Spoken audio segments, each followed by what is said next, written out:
Hi friends, welcome to my channel. In the video என்ன பார்க்க போறோம் அப்படினா PGDRP Zoology Unit 1ல Annelida general characters பார்க்க போறோம். வாங்க நம்ம இப்போ வீடியோக்குள்ள போகலாம். Annelida are aquatic or terrestrial, free living and sometimes parasitic. இது என்ன இது வந்து அக்வாட்டிக்காவும் இருக்குது, டெரஸ்ட்ரியலாகவும் இருக்குது. அக்வாட்டிக்காக இருந்தால் மெரைன்லேயும் அண்ட் ஃப்ரெஷ் வாட்டர்லாம் இருக்கும். இதே வந்து ஃப்ரீ லிவிங் அண்ட் பேரசைட்டிக்காக இருக்குது. ஃப்ரீ லிவிங் அப்படின்னா தனியாக வாழக்கூடியதாகவும் இருக்கும். பேரசைட்டிக் அப்படின்னா ஏதாவது ஒரு ஆர்கனிசத்தோட ஒட்டி வாழக்கூடியதாகவும் இந்த அன்னலிடா இருக்குது.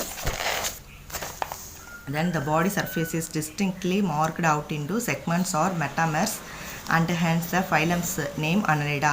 இதோட பாடியில் வந்து செக்மெண்ட்டாக இருக்கும், அதனால் இது வந்து Annelida ஃபைலத்தில் இது Annelida அப்படின்னு சொல்லி இந்த ஃபைலை வச்சுருக்காங்க. The exhibit the organ system level of body organization. இதோட பாடி பார்த்தோம் அப்படின்னா ஆர்கன் சிஸ்டம் லெவலில் பாடி வந்து ஆர்கனைஸ் ஆகிருக்கு.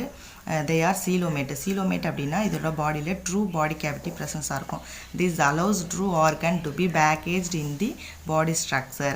They are bilaterally symmetrical and triploplastic. இது பார்த்தோம் அப்படின்னா bilaterally symmetrical இருக்கும், அதாவது இருபக்க சமச்சீருடையதாகவும் மூவடுக்கு உயிரியாகவும் இருக்கும். The possess the longitudinal and circular muscles which helps in the locomotion.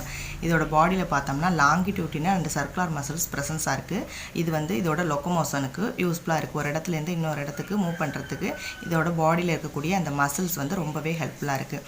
Aquatic annelids like Nereis possess the lateral appendages parapodia which helps இந்த swimming. அதாவது அக்வாட்டிக்கில் ப்ரெசன்ஸாக இருக்கக்கூடிய அனலிடாவோட பாடியில் பார்த்தோம் அப்படின்னா லேட்ரல் அப்பண்டேஜஸ் வந்து ப்ரெசன்ஸாக இருக்குது. அதாவது பக்கவாட்டு கால்கள்னு சொல்லக்கூடிய அந்த லேட்ரல் அப்பண்டேஜஸ் ப்ரெசன்ஸாக இருக்குது. அதுக்கு பேர் வந்து நம்ம பேரப்போடியான்னு சொல்கிறோம். இது வந்து அது வாட்டரில் ஸ்விம் பண்ண யூஸ்ஃபுல்லாக இருக்குது. A closed circulatory system is present. இதோட சர்க்குலேட்டரி சிஸ்டம் எப்படி இருக்கும் அப்படின்னா ஃபைலம் அனலிடாவோட சர்க்குலேட்டரி சிஸ்டம் வந்து க்ளோஸ்டு சர்க்குலேட்டரி சிஸ்டமாக இருக்குது. நெக்ஸ்ட் வந்து nephridia sign nephridiums help in osmoregulation and excretion.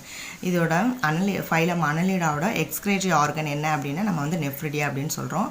இது வந்து எக்ஸ்க்ரீஷனுக்கும் நெக்ஸ்ட் வந்து ஆஸ்மோ ரெகுலேஷனுக்கும் ஹெல்ப்ஃபுல்லாக இருக்குது.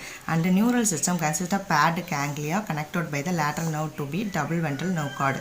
இதில் பார்த்தோம் அப்படின்னா பேட் கேங்க்லியன் வந்து நர்வ் சிஸ்டம் ப்ரெசண்டாக இருக்குது. Nereis an aquatic form is dioecious.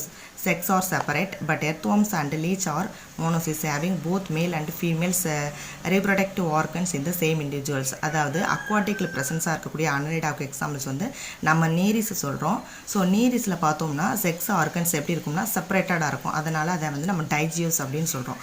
இதே வந்து லேண்டில் இருக்கக்கூடிய annelida phylum animals example earthworm and leech சொல்கிறோம். இதில் வந்து செக்ஸ் ஆர்கன் பார்த்தோம்னா ஒரே ஆர்கன், அதாவது ஒரே இண்டிவிஜுவல்ஸில் செக்ஸ் ஆர்கன் வந்து சேம் செக்ஸ் ஆர்கன் ப்ரெசன்ஸாக இருக்கும், அதாவது male and female sex organ ப்ரெசன்ஸாக இருக்கும்.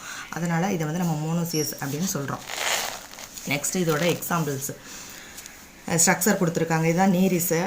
இதில் பாடியில் பார்த்தோம்னா செக்மெண்ட் ப்ரெசன்ஸாக இருக்கும். நெக்ஸ்ட் வந்து கிரிட்டினேரியா. இப்போ இதோட பாடி வந்து ஒரு 3 பார்ட்ஸ் நீரிஸோட, அதாவது ஃபைலம் காமனாகவே ஃபைலம் அனலிடாவோட பாடி வந்து 3 பார்ட்டாக டிவைட் ஆகிருக்கு. ப்ரோஸ்டோமியம், ட்ரங்க் அண்டு பீஜிடியம்னு சொல்லிட்டு. தேங்க்யூ.